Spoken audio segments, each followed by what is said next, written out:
Cool, so we're here at Latitude. We've got James Vincent McMorrow on the sofa. Lovely to meet you. Lovely to meet you too. You played a great set. That was about an hour ago now, I think. Yeah, I think so. Something like that. How was that for you up there?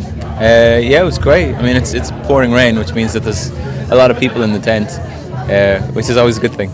But then it's good because you're gonna get a lot of people that have no idea who you are, and then obviously because they don't know who you are, they might not be that interested for a minute. So it's kind of like a patience kind of set. But I think it worked. I think they liked it towards the end. Yeah. And have you been playing a lot of festivals this season, this summer? Yeah, this is like the 5th one in the last like 6 or 7 days. We're kind of in the van just traveling. So I got 3 more this week, and then 3 back home next week. So yeah, a lot. Do you notice differences between the festivals, or does it come to a point where you kind of just step out into another crowded tent or another crowded area? I think you notice the difference in the atmosphere overall. Like, you know, a tent is a tent, but I think the atmosphere of festival differ wildly. I mean, in terms of how many people are, I think this is, I don't know how many people here, I think it's like 35,000 or something like that, which is a perfect number for festivals. All my favorite festivals are always around that number, because it's like, it's busy, it's not too busy, it's good, and it means people are relaxed, and that's always good, as opposed to putting 100,000 people in a tent and agitating them. It's never a good idea. And I guess playing festivals must be especially strange for you after you recorded your album in isolation for 6 months, was it? With no contact. So just tell us a little bit about that one again. About the record? About the record and how you made it and how you didn't have any contact with anyone for a while. Well, no, I mean, I did see people. I mean, it's sort of, these things sort of become urban myths that feed into themselves. I mean, I made it on my own. There was no one around. I had no TV or computers or anything like that. But I saw people, you know, if I was going crazy, I would see. Had this image of a person just kind of sat in a room for 6 months, knocks on the door, you'd say, no, I'm not letting you in, I'm not allowed to talk to you. Well, I mean, I did sit in a room for 6 months by myself and make a record. But you couldn't go that length of time without talking to people or interacting with people. You would lose your mind. So what was the reason you chose to do it like that then? A couple of reasons. No one offered me an alternative that made any sense. Like I don't do well in studios. I work well by myself, and I had no money. Like those 3, I had like 0 money. So the house was offered to me. I had some equipment that I'd sort of recorded demos with over the years. So it just kind of almost had to be done if I was ever going to make a record, and then it just worked perfectly for me. But yeah, that was kind of how it came about. And for future stuff, are you going to be doing that again, or is it now that you've got options open to you? Likely to? I think I'm less inclined to keep things to myself now because this record is done, and I feel like I achieved what I wanted to achieve with it, I guess, or am achieving it. Yeah, I don't know. I'm less precious about it, I guess. So I'll probably include a few more people. I start doing some recording on it in August. It's going to take a long time to put it together, but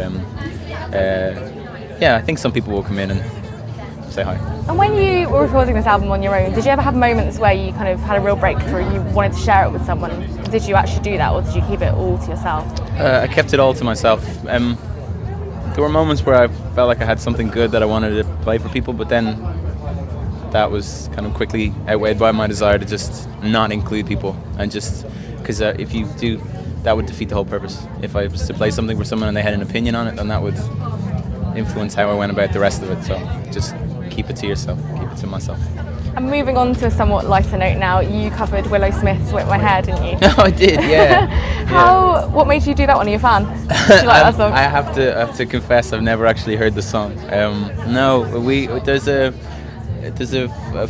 I'm a big fan of Jimmy Fallon does a version of it with Bruce Springsteen, which is very kind of Neil Youngy.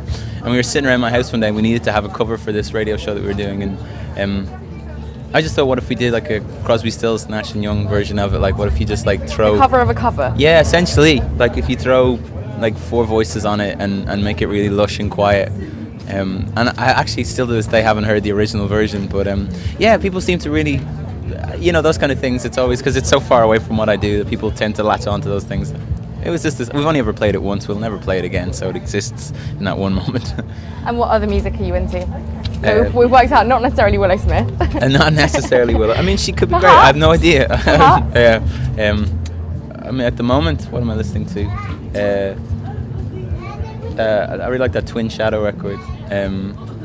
and I got an early copy of a record by a band called Active Child, which is because they're on the same label. Quite jealous of that one, actually. Yeah, and it's amazing. It's absolutely stunning. It's one of the best things I've heard in a long time. And the Antlers record, that's pretty much all I've been. I tend to just listen to 3 or 4 records at a time, and just sort of until I've pretty much exhausted them, and then ignore them for like 5 months and then come back again. So they're the 3 that I've got on the go.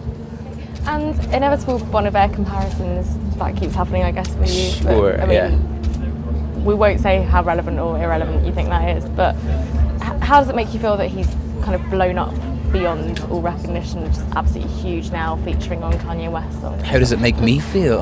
in terms of like that kind of music being able I think it's incredible. I think it's amazing that music like that can be the rule and not the exception. I think that's a really important thing, that a lot of great music, like we played with Arcade Fire last week, and they are, you know, the biggest, to my mind, the biggest band in the world, the best band in the world, and they're huge, and you know, they sell insane amounts of records that 15 years ago probably wouldn't have been achievable for a band like that on those kind of budgets and with that kind of indie mentality, where now the mainstream comes to them, and I think it's great.